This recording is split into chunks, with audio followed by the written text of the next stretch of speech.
ಸಮುದಾಯದ ವರ್ಗಕ್ಕೆ ಅಭಿಮಾನಿಗಳಿಗೆ ಏನು ಹೇಳ್ತೀರಾ ಸರ್? ನಿಮ್ಮ ಜನ್ಮದಿನದ ಪ್ರಯುಕ್ತವಾಗಿ ಹಲವರಿಗೆ ಸಾಧಕರಿಗೆ ಸನ್ಮಾನ ಮತ್ತು ವಿಚಾರ ಸಂಕಿರಣ ಕಾರ್ಯಕ್ರಮವನ್ನು ಹಮ್ಮಿಕೊಂಡಿದ್ರೆ ಸರ್ ಹೇಳಿ. ಮತ್ತು ವಿಶೇಷವಾಗಿ ರಾಜ್ಯದಲ್ಲಿ ದೇಶದಲ್ಲಿ ನಡೀತಕ್ಕಂಥ ಪ್ರಚಲಿತ ವಿದ್ಯಮಾನಗಳ ಕುರಿತು ಒಂದು ಜಾಗೃತಿ ಕಾರ್ಯಕ್ರಮ ಮಾಡಬೇಕು ಅಂತೇಳಿ ಹಲವಾರು ಜನ ಹಿರಿಯ ಹೋರಾಟಗಾರರಿಗೆ ಮತ್ತು ಸಾಧಕರಿಗೆ ಸನ್ಮಾನ ಮಾಡೋದ್ರ ಮುಖಾಂತರವಾಗಿ ಇವತ್ತೇನು ದೇಶದಲ್ಲಿ ನಡೀತಾ ಇದೆ, ಮಕ್ಕಳ ಮೇಲೆ ಲಾಠಿ ಪ್ರವಾಹ ಆಗಿರ್ಬೋದು ಅಥವಾ ದೇಶದಲ್ಲಿ ಅಖಂಡತೆಗೆ ಅಪಾಯ ಆಗಿರ್ತಕ್ಕಂಥದ್ದು ಮತ್ತು ಈ ದೇಶದಲ್ಲಿ ನಡೀತಕ್ಕಂಥ ಹಲವಾರು ಈ ದೇಶದ ಅಖಂಡತೆಗೆ ಅಪಾಯ ಆಗಿರ್ತಕ್ಕಂಥ ಹಲವಾರು ವಿಚಾರಗಳನ್ನ ಕುರಿತು ಚರ್ಚೆ ಮಾಡಿ ಮುಂದಿನ ದಿನಗಳಲ್ಲಿ ಯಾವ ರೀತಿ ಹೋರಾಟ ಮಾಡಬೇಕು, ಇದ್ರ ಬಗ್ಗೆ ನಾವು ಯಾವ ರೀತಿ ಹೋರಾಟ ಮಾಡಿ ಈ ದೇಶದ ಸಂವಿಧಾನ ಮತ್ತು ಪ್ರಜಾಪ್ರಭುತ್ವವನ್ನು ಕಾಪಾಡ್ಕೋಬೇಕು ಅನ್ನೋ ದೃಷ್ಟಿಯಲ್ಲಿ ಇವತ್ತು ಒಂದು ವಿಶೇಷವಾದಂಥ ವಿಚಾರ ಸಂಕಿರಣ ಇತ್ತು. ಇದನ್ನು ಹುಟ್ಟುಹಬ್ಬ ಅಂತ ನಾವೇನು ಅನ್ನೋದಿಲ್ಲ. ಇದರ ಒಂದು ವಿಶೇಷತೆ ಏನಂದರೆ ವಿಚಾರ ಸಂಕಿರಣ ಮಾಡಬೇಕು, ಜನರನ್ನ ಜಾಗೃತಿ ಮಾಡಬೇಕು ಅನ್ನೋ ಕಾರಣಕ್ಕೆ ನಾವೆಲ್ಲರೂ ಸೇರಿದ್ವಿ. ಈ ಕಾರ್ಯಕ್ರಮದಲ್ಲಿ ಭಾಗಿಯಾಗಿರ್ತಕ್ಕಂಥ ಎಲ್ಲರಿಗೂ ನಾನು ಜೈ ಭೀಮ್ ವಂದನೆಗಳು ಸಲ್ಲಿಸ್ತೀನಿ. ಇವತ್ತು ನಮ್ಮ ಉರಿಲಿಂಗಿ ಪೆದ್ದಿಮಠ ಪೀಠಾಧಿಕಾರಿಗಳಾದಂಥ ಜ್ಞಾನಪ್ರಕಾಶ್ ಸ್ವಾಮೀಜಿಯವರ ಇವತ್ತು 50ನೇ ವರ್ಷದ ಹುಟ್ಟುಹಬ್ಬ ಕಾರ್ಯಕ್ರಮವನ್ನು ಇವತ್ತು ಗಾಂಧಿ ಭವನದಲ್ಲಿ ಹಮ್ಮಿಕೊಂಡಿದ್ದೀವಿ.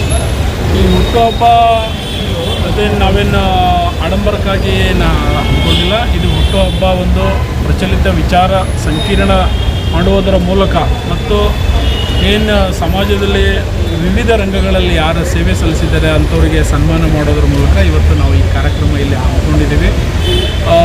ಸ್ವಾಮೀಜಿಯವರು ಏನು ಇವತ್ತು ನಮ್ಮ ದಲಿತ ಸಮುದಾಯಗಳನ್ನು ಒಗ್ಗೂಡಿಸಿ ಹಲವಾರು ಹೋರಾಟಗಳನ್ನು ಮಾಡಿದ್ದಾರೆ. ಇವತ್ತು ಸಮುದಾಯದ ಪರವಾಗಿ ದುಡಿದಿದ್ದಾರೆ.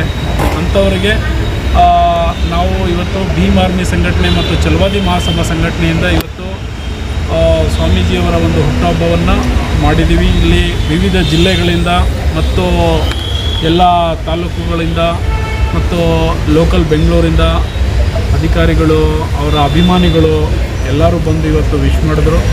ಜೊತೆಗೆ ಕೇಂದ್ರ ಸರ್ಕಾರದಲ್ಲಿ ಏನು ನಡೀತಾ ಇದೆ ಸರ್ಕಾರದ ವಿರುದ್ಧ ಡೆಲ್ಲಿನಲ್ಲಿ, ಆ ವಿಚಾರವಾಗಿ ಕೂಡ ನಾವೆಲ್ಲರೂ ವಿರೋಧಿಸಿದ್ದೀವಿ. ನಿನ್ನೆ ಮೊನ್ನೆ ಏನಾಗಿದೆ ವಿದ್ಯಾರ್ಥಿಗಳ ಮೇಲೆ ನೀಟ್ ಪರೀಕ್ಷೆ ವಿಚಾರವಾಗಿ ಏನು ಹೋರಾಟ ನಡೀತಾ ಇತ್ತು, ಆ ಹೋರಾಟ ಮಾಡ್ತಕ್ಕಂಥ ವಿದ್ಯಾರ್ಥಿಗಳ ಮೇಲೆ ಲಾಠಿ ಆಶೀರ್ವಾಯು ಎಲ್ಲ ಸುರಿಸಿದ್ದಾರೆ. ಆ ವಿದ್ಯಾರ್ಥಿಗಳ ಪರವಾಗಿ ಸ್ವಾಮೀಜಿಯವರು ಧ್ವನಿ ಎತ್ತಿದ್ದಾರೆ. ಇನ್ನು ಕೆಲವೇ ದಿನಗಳಲ್ಲಿ ಒಂದು ದೊಡ್ಡ ಮಟ್ಟದ ಹೋರಾಟ ಮಾಡೋಣ ಅಂತ ಹೇಳಿದ್ದಾರೆ. ಸ್ವಾಮೀಜಿಯವರು ಬರ್ತ್ಡೇ ಅಂತೇಳಿ ನಾವು ಹುಟ್ಟುಹಬ್ಬ ಆಚರಣೆ ಮಾಡಿದ್ದೀವಿ. ಆದರೆ ಅವರು ಯಾವುದು ಕೇಕು ಆಡಂಬರಗಳು ಬೇಡ, ಅದು ಒಂದು ಅರ್ಥಪೂರ್ಣವಾದ ಒಂದು ಕಾರ್ಯಕ್ರಮ ಆಗಲಿ ಅಂತ ಹೇಳಿದಕ್ಕೆ ಇವತ್ತು ಅರ್ಥಪೂರ್ಣವಾದ ಒಂದು ಕಾರ್ಯಕ್ರಮ ಮಾಡಿದ್ವಿ. ಸಮುದಾಯ ಸಮಸ್ಯೆ ಬಗ್ಗೆ ಏನೇನು ಪರಿಹಾರ? ಸಮುದಾಯ ಸಮಸ್ಯೆ ಬಗ್ಗೆ ಆಲ್ರೆಡಿ ಹೋರಾಟ ಮಾಡಿದ್ದಾರೆ, ಸರ್ಕಾರಕ್ಕೆ ವಿಚಾರಗಳು ಕೊಟ್ಟಿದ್ದಾರೆ. ಸರ್ಕಾರ ಇನ್ನೂ ಪೂರ್ಣ ಪ್ರಮಾಣದಲ್ಲಿ ಆಗಿಲ್ಲ. ಸರ್ಕಾರ ಪೂರ್ಣ ಪ್ರಮಾಣ ಆದಮೇಲೆ ಹಲವಾರು ವಿಷಯಗಳ ಕುರಿತು ಇವತ್ತು ಸರ್ಕಾರಕ್ಕೆ ಮನವಿ ಸಲ್ಲಿಸೋದಿದೆ.